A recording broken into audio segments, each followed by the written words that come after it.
Hello everyone, welcome back to my Form 3 religion class at St. Anselm's Abbey School. In this video, we're going to take a look at how St. Thomas Aquinas proves that God is good in the Summa Theologiae. To do that, we're going to have to learn about the convertibility of transcendentals, one of the most famous of all the ideas of medieval philosophy. After Aquinas runs through the 5 ways to prove that God exists and gets a starter kit of ways to talk about God from those 5 ways, he first proves that God is simple, that God is not composed of parts in any way. That was the last video. Once that's done, and we have the idea of this simple, pure act, his next move is to prove that this thing is good. The way he does that is a little bit interesting. And to appreciate what he's accomplishing, you need to be familiar with an idea in broader philosophy, which is sometimes known as the Euthyphro Dilemma. The Euthyphro Dilemma gets its name from a short Platonic dialogue called the Euthyphro. You could sit down and easily knock it out in a single sitting. It's only a few pages long. And in that dialogue, Socrates crosses paths with a man on his way to court to testify against his father. And they strike up a conversation about the conflict of duties and responsibilities here. How is this man discharging the things he owes his father, as opposed to the things that he owes his homeland, his patria, the state, and obligations he has to justice and to the gods? It seems like there's a conflict of some kind here. The Euthyphro dialogue is not itself overly concerned with what we call the Euthyphro Dilemma. Later philosophy focuses on one idea that comes out of their conversation, that hinted at by Socrates. And it's this question, or competing questions. Is something good because the gods command it, or because God commands it? Or do the gods command it because it is good? Is something good just because God says so? Because do it this way? Or does God command it and say that it's good because it is, because he's recognizing some important moral norm or moral law that he is correctly imposing on us? And it's called a dilemma because, as it turns out, whichever of those branches you take seems to have some problems. Now, the Euthyphro Dilemma can be described in more than one way, many ways, and people resolve it in different ways. Generally speaking, people will pick one branch or the other and defend it in different ways, and we can make all this more complicated. But I want you to see that there are some problems, at least in a very basic sense, down either branch. If something is good just because God says so, or because the gods say so, then we have problems of arbitrariness. It's not really good or really bad by itself. What if they change their mind? Could they command it today, and therefore it is good today, and then forbid it tomorrow, and it becomes evil tomorrow? Are we really comfortable saying that good and evil, is only some sort of after effect or consequence of power being imposed or commands being given? Might be some uncomfortable side effects to that. One thing you should be able to see is if good really just means living up to a command given by God, then it only applies to creatures, doesn't apply to God. So God's not good, maybe? What would it mean for the law, the moral law, to apply to him or to them? That's actually a good segue into the other problem, the other branch, right? What if we say that the gods only command it because it's good? God gives us this command, or the 10 commandments, or whatever commands you think there are, because he recognizes correctly that there's a moral law, and he's in some sense maybe living under it. It's something other than himself that is directing or governing or regulating his action, at least his commanding actions. Maybe he becomes good by giving those commands. But if God is living up to a standard that governs him, or the gods are living up to a standard that governs them, then there's something firster than the gods. There's something before them. There's something supreme over them. And if you've paid attention to the 5 ways and what we just said about divine simplicity, that's a problem, right? How can something be before the first mover? How is there something more ultimate or supreme than that? So you start to run into a lot of divine attribute problems if you take this branch, it would seem. Now, again, we can go through lots of iterations of these. We're just sort of getting a feel for the problems. What Aquinas gives is his variation on a different way to resolve this problem of divine goodness and how we relate God and good. He's not the inventor of the convertibility argument, but he's a very famous proponent of it. And it goes by a couple of different names, but we're going to call it this: the convertibility of being and goodness. You can summarize it very briefly by saying that everything that exists, insofar as it exists, is good. That somehow being or existence and good are the same thing, somehow. This quotation in the middle, on the right-hand side, good and being are really the same and differ only in idea. That's a quotation from Aquinas. The first line is really just a generic thing. It's close to something St. Augustine says. The difference between them, this difference of idea, or really ratio, as Aquinas says, the way we think about it, the way we're thinking about the substance, it's in terms of the thing, they're the same, but in terms of the way we think about it, they're different. Because being names that it exists, and good names that it is desirable. That's the bottom line way to say this. That everything that exists insofar as it exists is good. That's the simplest way to say it. And this middle way is a slightly more refined way of putting it. This odd relationship where being and good are in some sense the same thing, just a difference of how we're thinking about being, that means that good is a transcendental of being. So sometimes you'll see this referred to as the convertibility of transcendentals, or the transcendentals of being, because it turns out good isn't the only one. Where does this idea come from? I want to give you a little bit of an idea of its history. What we're doing is expanding on something that Aristotle thought about and wrote about pretty extensively. I've called him the philosopher at the top here in quotation marks because that's what Aquinas calls him. When Aquinas cites Aristotle, he's such an important source for him. He's such a major influence on his writing that he just calls him the philosopher. Like, what would it mean to call someone the physicist or the biologist? If they were just indisputably the most important one of all time, trumping all the rest.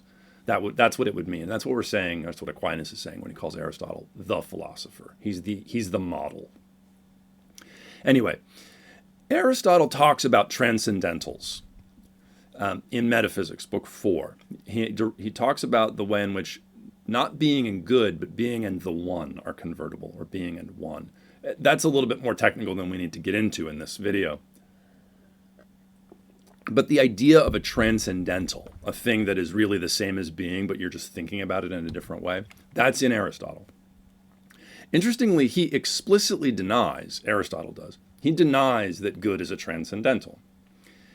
But if you combine what he says about transcendentals with what he says about the good, especially at the beginning of his Nicomachean Ethics, Book 1, then you start to get the seed form of an argument for the convertibility of being and goodness. So maybe Aristotle should have seen this with the things that he already had in hand. But what we actually do historically is run those Aristotelian ideas about good and transcendental through a Neoplatonic filter. So we're sort of fusing Aristotle and Plato here. And I've named some really famous defenders of the convertibility argument, or the convertibility thesis, over here on the right. St. Augustine, Dionysius the Areopagite, Boethius, 5th century, end of the 5th century in some cases, beginning of the 6th. Neoplatonists who give really famous accounts of how being and good are really the same. Obviously not Aristotelian accounts, but Platonic ones. And if you mix all of that together, you get the raw materials of the medieval account of being and goodness. So how do we do it? How do we actually show that good and being are in some sense the same thing? Well, the method is a little surprising, I think, because before Aquinas ever touches the topic of good, he first proves that God is perfect. And especially to an English speaker, I think that's going to sound pretty weird. Because most of the time in English, when we say something is perfect, very often we mean that it is maximally good. It seems like you should do the reverse. We should say that we should talk about good and what it means to be good, and then say God is perfectly good. He's the ultimate good. He's perfect. And in Aquinas, it's exactly the opposite. Because perfect, perfectus aum in Latin, it doesn't, first of all, mean maximally good. We would like to connect the two. We're going to connect the two ideas in the next question, but that comes down the road. We have to start with something simpler. When Aquinas considers whether or not God is perfect, he begins with an objection, and that's the text I've got on the screen for you here. We're not going to read the whole text. It's pretty difficult, actually, for beginners. But these selections that I've pulled out, they'll get the point across. It seems that perfection does not belong to God. We shouldn't say that God is perfect. For we say that a thing is perfect if it is completely made. But it does not befit God to be made, therefore he's not perfect. He's just giving a basic etymological argument here. The word perfect means finished, completed, thoroughly made, all the way through to the end. The verb here is perficio, perficere, perfeci, perfectus, perfectus aum, the fourth principal part, and it just comes from facio. Right? It's a facio verb. Facio means to make something. That's where we get the English word factory. And that per prefix means all the way through to the end, completely. So when something is perfect, it's just finished. That's all the word means. We finished making it. I finished making the slide deck. You finished your homework. We finished building the house. That's all perfectus means. Well, hopefully you've paid enough attention in the last video and in the first way, and we've looked at the first way to see that we can't possibly say that God is perfect in that sense. How can God be made? He's the first mover. The whole point is that he's not made. He's not caused. He's not created. He's not assembled. What does it mean for pure act to be made? What if he can't change? He's not composed of parts. All of these things that we've been saying in the series up until this point make it really obvious we could never say that God is perfect. And yet we do.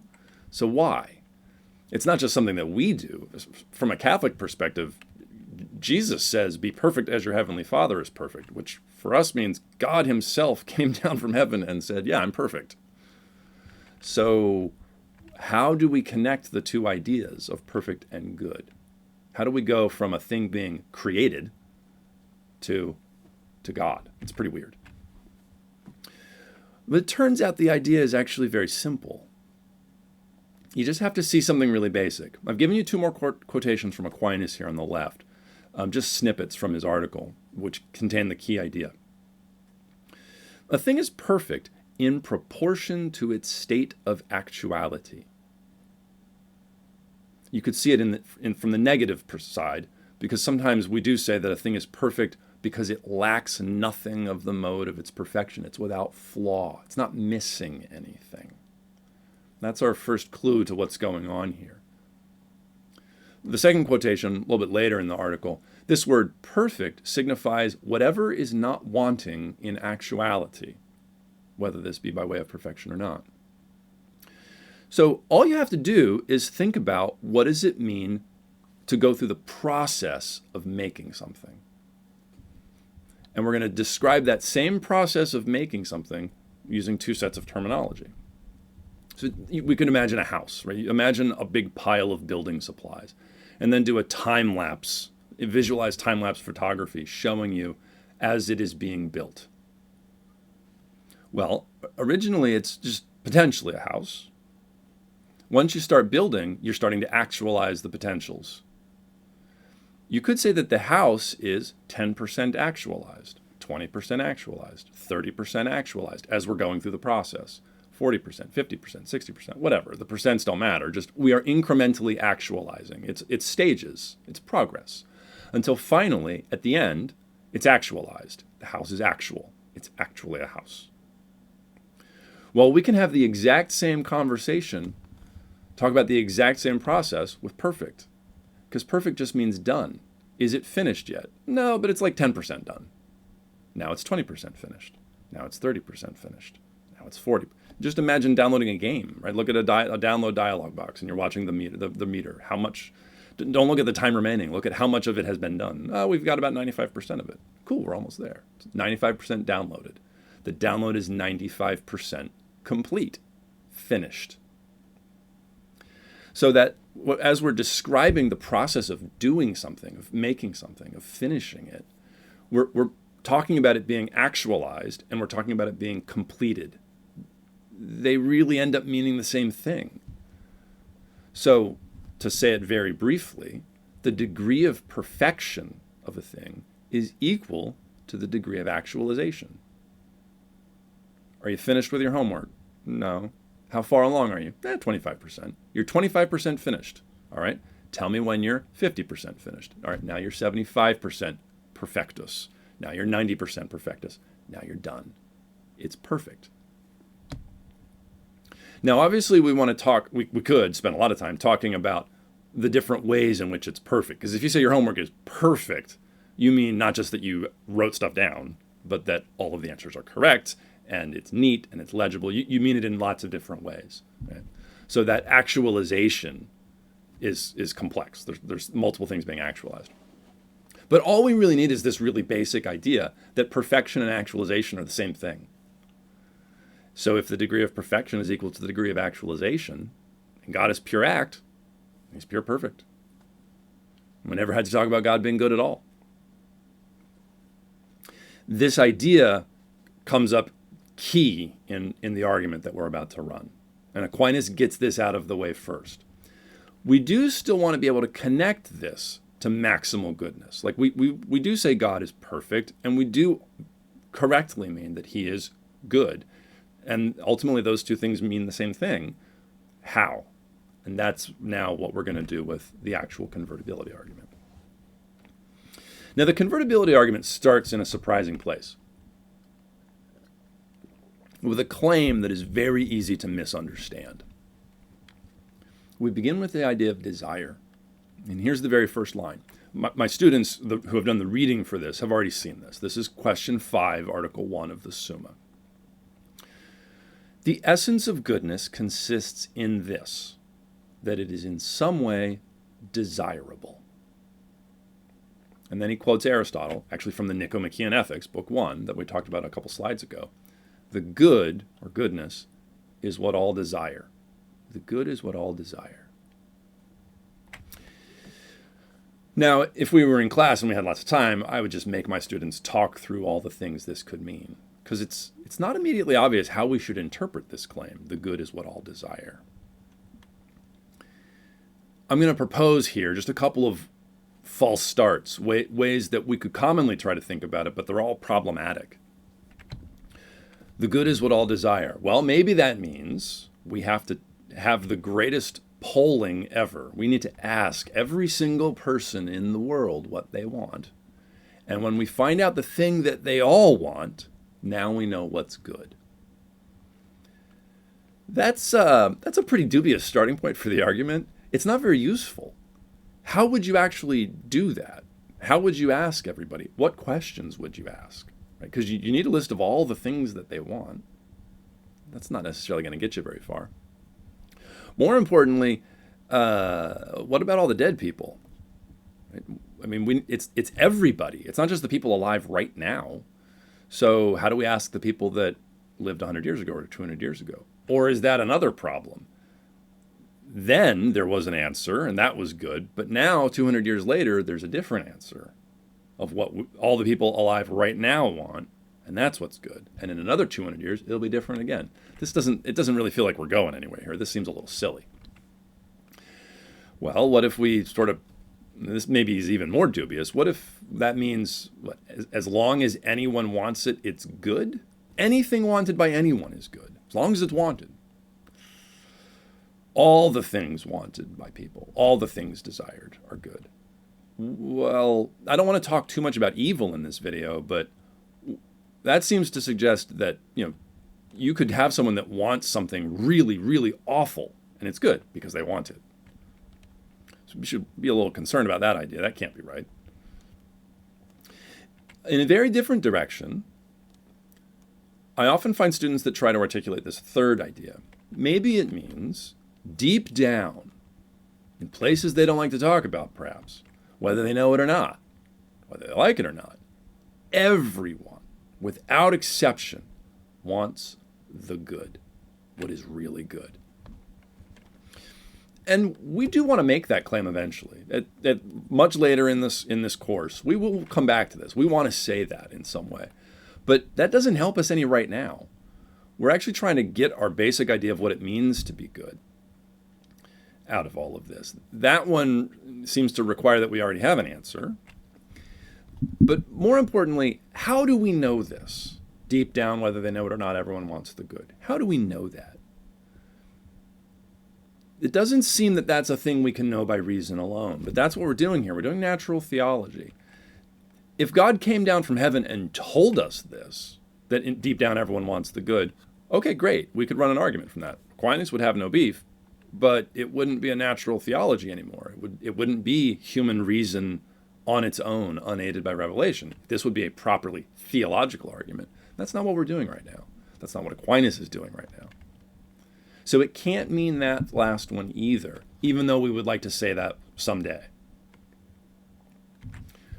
What he actually means is so simple and modest that it's a little hard.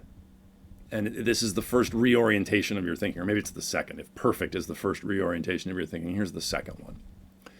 What Aquinas is claiming, if you look at that first quotation on the left, the essence of goodness consists in this. If you look at that closely and think about that for a bit, what he's saying is our starting point for every other use of the word good is that it is desired, that it's desirable. We use the word good in a lot of ways, for sure. And we'll talk about some of those in this video and into the future. But all of our uses of the word good, according to Aquinas, trace back to the most fundamental, most basic idea is simply that the thing is wanted.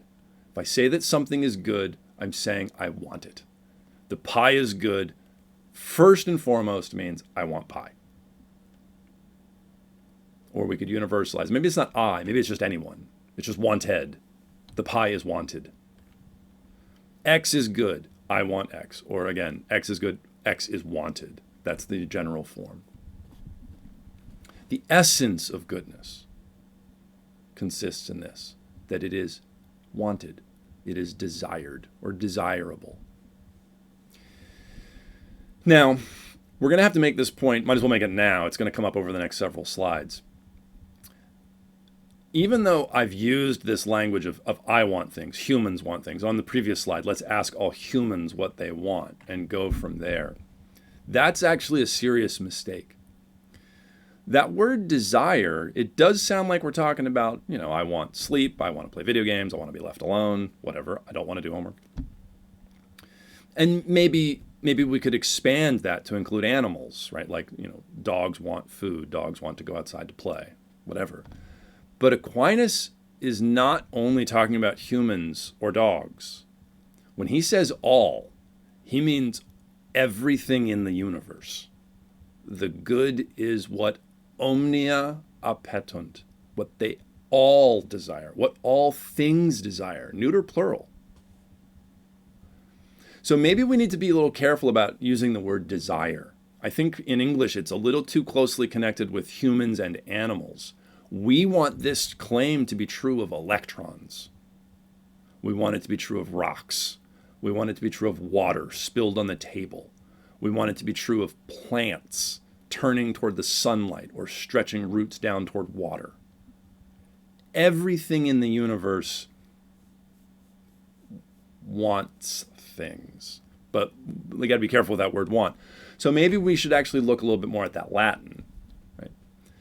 The word that desirable is translating is appetible. The verb in Latin, the basic word is ad petto, to seek toward. So perhaps we should reword this as not desirable, but seekable. And instead of desired, go with sought.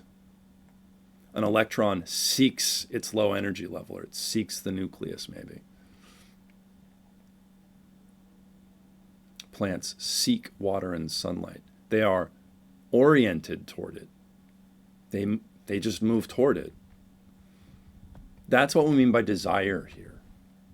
And that's what Aquinas claims is our start for thinking about good.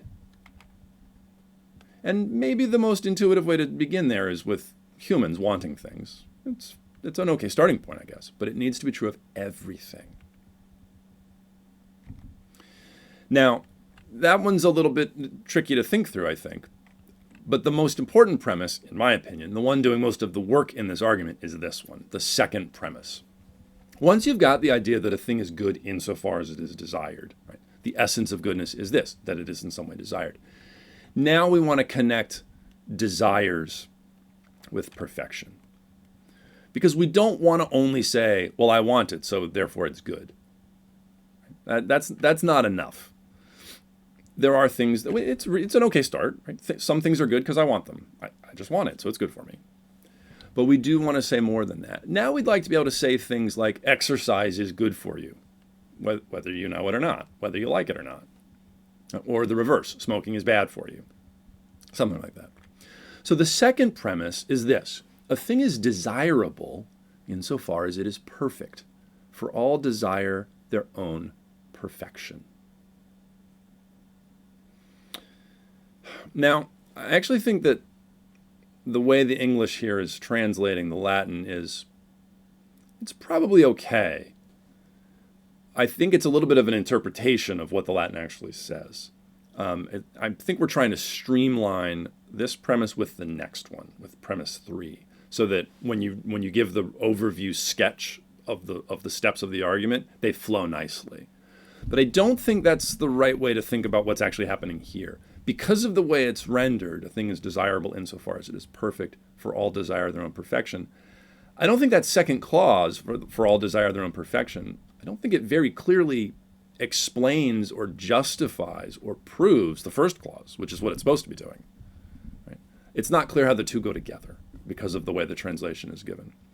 So actually what I would say, if I were making my own translation, is that any one thing whatsoever, a thing, is desirable, appetible, according to what is perfect. That's sort of the slavishly literal way to say it. For all things desire their own perfection. So the secundum quod is what's being translated a little weirdly here. The basic claim that Aquinas is making is that the desires that we have, or that anything has, they exist to acquire the things that will perfect us. And the sense of perfection here is the same as in question 4, the preliminary work we did. Completion, that will finish us, that will bring us to our fully realized state, our full flourishing. There's one desire, or one drive, or one seeking that all things have. All created things drive for, aim at their own perfection, their own full realization, their finished state. Right? A baby tiger becomes a grown-up tiger. The acorn becomes the tree. They don't stay there. Things die too. Things break, right? Sometimes that perfection is dynamic, right? Very much like what we said with the first way, with Aristotle's account of change. So if the fundamental drive is toward completion, toward being fulfilled, finished, then all of the lesser desires, all the smaller ones of aiming toward this and seeking that and seeking this other thing, all of those are just small partial manifestations of the big one. Right? We desire those things that will perfect us. And that's what gives us that second level of good. It's good for us, regardless of our desire. So the real question is, how is it that humans, at least, and maybe other things, sometimes want things that are bad for them? Humans definitely do. Does anything else? Maybe. Maybe not. So that's a little unclear. But definitely humans do. A thing is desirable insofar as it is perfect, or according to what is perfect. For all desire their own perfection. When we say perfect, again, just from the previous material, we're talking about something being completed, an end state. Everything in the universe is oriented toward things by their nature. that means that perfect is relative to kind. What counts as finished for a tree is different than what counts as finished for a shark. And that means what's good for a tree is different than what's good for a shark. They're different kinds of things. They have different natures. They have different essences. Some things in the universe flourish and reach their perfection by being planted deep in the ground so that they cannot be moved by the elements and they can absorb nutrients from the dirt. But if you plant a shark in the ground so that it cannot be moved and can draw nutrients from the earth, it dies because it's not that kind of thing. It's not a tree. And we could do the reverse, right? That saltwater environment, oxygenating through salt water, deep, deep under the sea, is very good for a shark. And it's very, very bad for humans. Right? It'll kill us, or the tree for that matter. Right? So to talk about perfection, you have to know what kind of thing you're talking about. You have to understand what is it and what is its fully realized form. And that means goods work the same way. Now, lots of goods overlap. What's good for a human and what's good for a dog, lots of them are the same. Food, water, exercise, breathing the air, sunlight. There's lots of things that things have in common. All living things eat and grow, right? So in some sense, they have those goods, but different kinds of goods, right? The diets of some animals are not good for the diets of others. Breathing a methane atmosphere is really bad for us, but it's not bad for everything. Some bacteria don't mind it so much, right? And that means that not only can we talk about things being good for us when they bring us toward our perfection, when they are conducive toward our full flourishing, but we are good, or things are good when they have those things. Think about healthy. If you just subbed in healthy for good in all of this, you'd see it a lot more clearly, I think. It's very easy to see with living things for that reason. Although, again, we want it to apply to everything. So a thing is good when it has the things that conduce toward its perfection. Those things that do move it toward its perfection are good for it. And the desires that we have, they exist so that we will get those things, or our orientations toward things. And again, with humans being the sort of weird problem case of, well, why is it that we want things that are bad for us? Because we definitely do. So these first two premises, 1 and 2, they're the hard ones, and absolutely are the ones that we should talk about in class. We should have a lot of questions about this. Talking through these again is a very good thing. However, the good news is, once you've done premises 1 and 2, the convertibility argument's really, really easy. Because what we've shown is that the essence of good is that it is desired, but something is desired insofar as it perfects us, right? Insofar as it's perfect. Well, that perfection question that we looked at before, pretty useful now, right? Everything is perfect insofar as it is actual. So yeah, you have to work hard on premise 2 to see the connection between things perfecting us and us being perfected by them. But once that's done, well, now just borrow the idea that the degree of perfection is equal to the degree of actuality. And to prove that God is good, we could stop there. Look at the dumb arrows sketch over here. This is what I meant by the really, really dumb outline of the argument. It's very simple claims of transitivity, right? Something is good insofar as it is desired. It's desired insofar as it's perfect. It's perfect insofar as it's actual. So, right, if A to B and B to C and C to D, then A to D. It's good insofar as it's actual. And if something is good insofar as it's actual, and God is pure act, then he's pure good. He's goodness itself. And we haven't touched at all the question of moral good or evil. We haven't actually even really looked at the kinds of questions being asked in the Euthyphro Dilemma, which starts with the idea of moral good and evil and tries to back into the idea of goodness. From there, the way God is good or the gods are good. We're actually doing the opposite. We don't touch the ethics stuff for a while. We're talking about the good of substances. Sometimes we call it substantial goodness. And why we call it substantial goodness might be somewhat clearer here. To really complete the argument, remember we said this was the convertibility of being and goodness. We just need one last, I think, pretty easy premise, something that you can already see in the first way in a lot of ways, the connection between actuality and existence, between act and being. It is clear that a thing is perfect insofar as it exists, for it is existence that makes all things actual. So to really do the arrows sketch of the steps, it's good to desire, desire to perfect, perfect to act, act to being. So good and being, as promised at the beginning, are convertible. They're really the same and differ only by ratio, by the way we're thinking about them. Good is a particular ratio of being. It's a way of thinking about being, of substance. If God is ipsum esse subsistens, subsistent being itself, like we said in the simple video, and good and being are convertible, then he's goodness itself. And then we've got what we need. This little quotation in the middle on the right-hand side is a nice, maybe magic formula. Maybe it's not clear to you yet, but it's a phrasing that we'll use in the future. The difference between good and being is that good presents the aspect of desirable. It's being under the aspect of desirable. So, or want, with all the same caveats we made about desire before. So, good is being as desirable, that hyphenated form there.